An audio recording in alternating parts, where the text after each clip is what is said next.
Hey everybody, I hope that you at least attempted the practice problems for percent composition.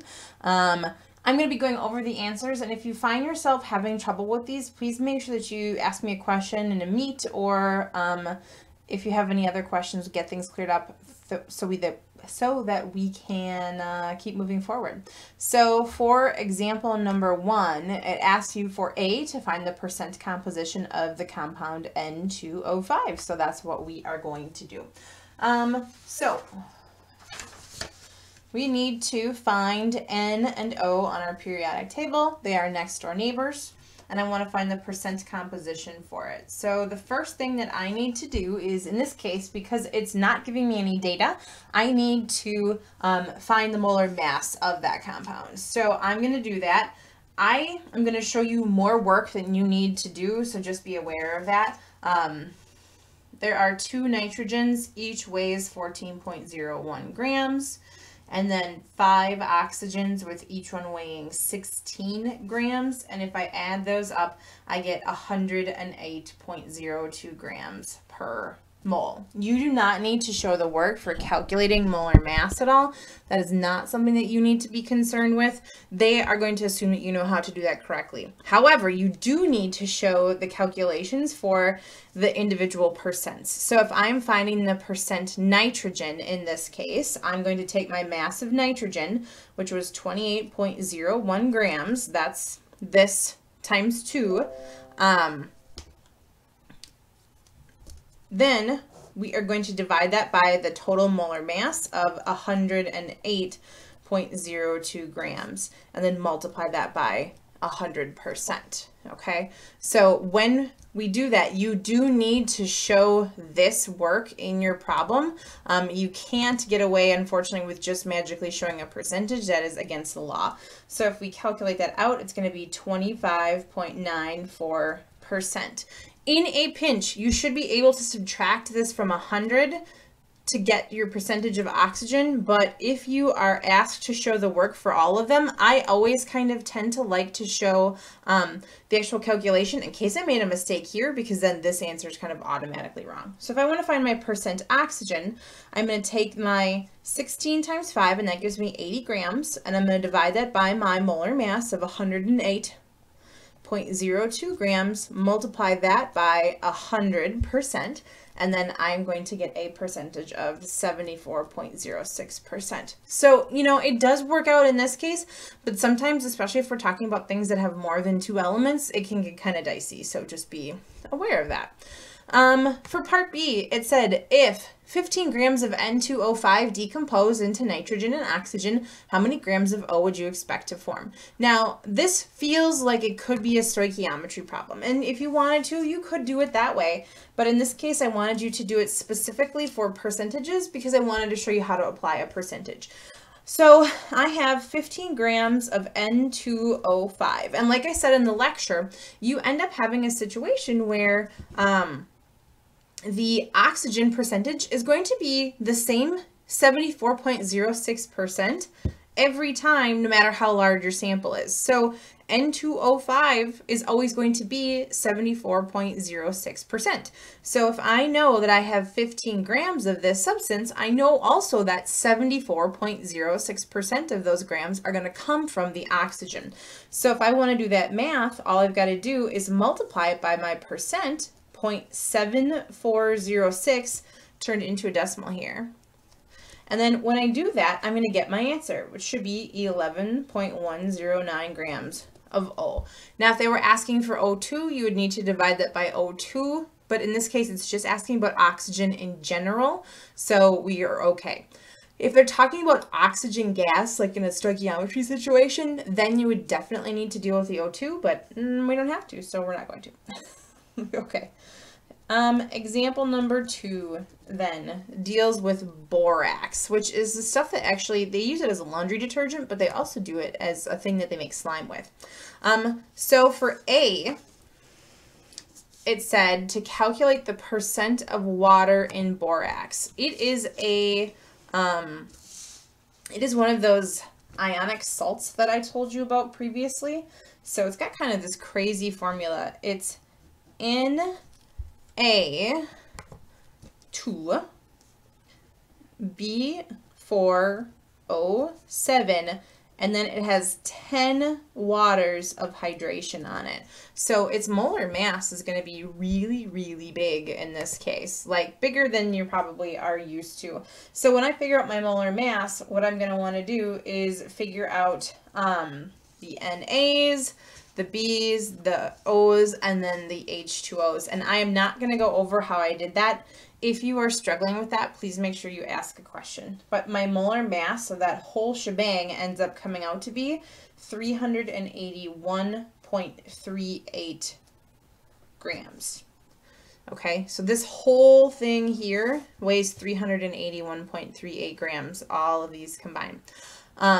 What I need to do, though, is I need to figure out my percent of water. In this case, I'm not talking about one specific element. I'm talking about a combination of elements, but it's still important because what happens is when I heat this up, these waters break off and then they leave me with this sodium borate is what it's called. So if I want to find my percent of water, what I need to do is figure out how much water is in this compound.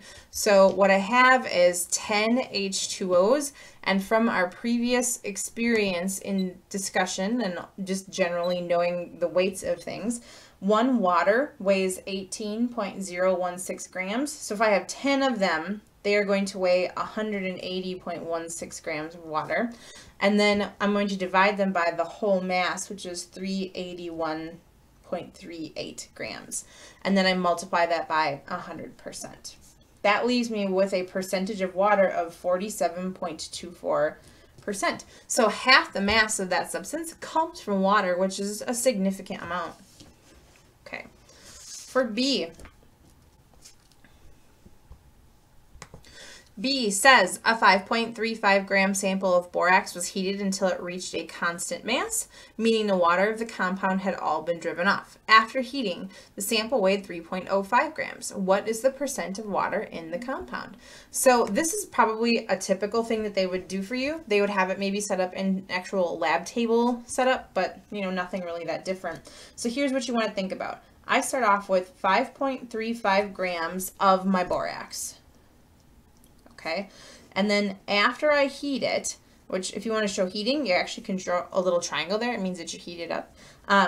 After I heat it, it weighs 3.05 grams. But what happens in this case is that the water leaves and goes out.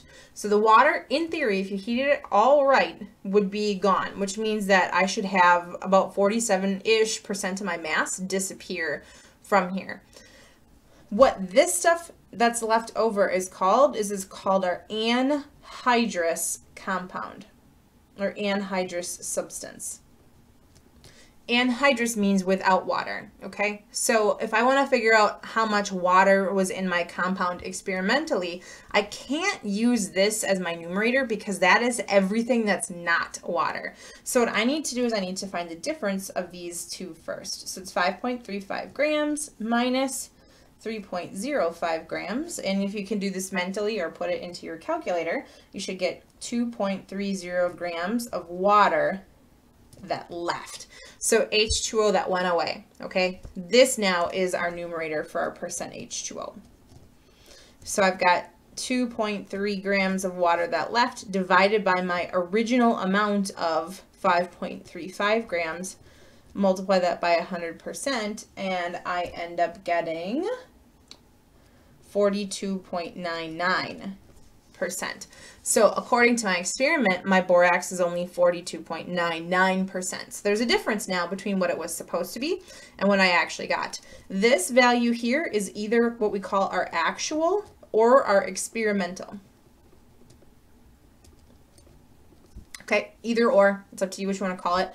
This value here is called our, if I could spell it correctly, our theoretical value. So the theoretical value is like if every last little teeny tiny molecule of water evaporated off of there, it should be 47.24%. In reality, what we actually got was 42.99%, so we're a little bit under. And that's where our last calculation is going to come in handy, and it's our percent error. So for C, it's asking us to calculate our percent error and then go from there.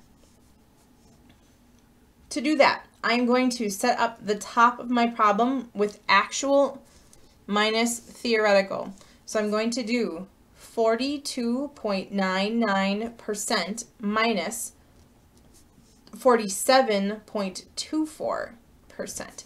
You have to do this math, this subtraction here first, before you then divide that by 47.24%. Sometimes my brain, I think, gets ahead of my hand, the problem. And then we're multiplying that by 100%. And then technically, we'll take the absolute value of that. I'm going to show you what happens if we don't do this correctly, because this is what happens every time someone does this problem. So what will happen is they will type in 42.99 minus, let's see, 47.24 divided by 47.24, and then they hit the enter key, and then they multiply it by 100. So if you look at that, you're like, oh, I have 4,000% error, and that is not great. No, what happens in that situation is that when you type it in like that without putting in the parentheses or doing the subtraction first, your order of operations will do division first. And so it divides these two out, and then what it's going to do is it's going to give you a number of 1. And it's going to take this number, subtract 1, and then you multiply it by 100%, which is not what you want. So you can either set it up in parentheses, or you can just type it in two parts, which is what I usually do. So I would do 42.99 minus 47.24. Get the difference of that, and then you divide it by your theoretical value again. Multiply it by 100, and you're going to see here that it comes out to be negative, but since we're taking the absolute value, it's not a huge difference. In this case, we're going to round to 3 significant figures here, so it's going to be 9%, but we've got to make sure we put 9.00% to show the figures there. Now, the question is going to be what caused this? And this is one of the things I think that the College Board really likes to do, is likes to see if you understand what happened with the experiment. So I was supposed to have 47.24%, and I only had 43-ish%, which means I was low, which means that the amount of water that left was not high enough. So what we need to think about are reasons why it's not high enough. The most likely reason in this case why not enough water left was probably if we are low on H2O leaving. Okay. If that's the case, the likelihood is that it's not completely reacted.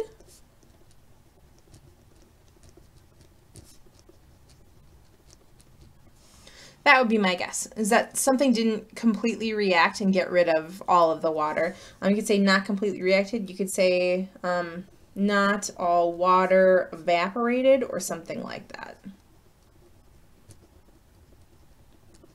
So that's usually what happens. If you are high, like your mass percentage is high in this situation, not you high. If your percentage is high, if you have more water that left than expected, more often than not that happens when your chemical kind of spatters all over the place, and then you run into problems that way in this particular type of experiment. So if you're heating a substance up and then too much of it is gone, there's a really good chance that it spattered out of the container. So these are your examples. If you have any questions, please let me know and we will get them cleared up. Good luck.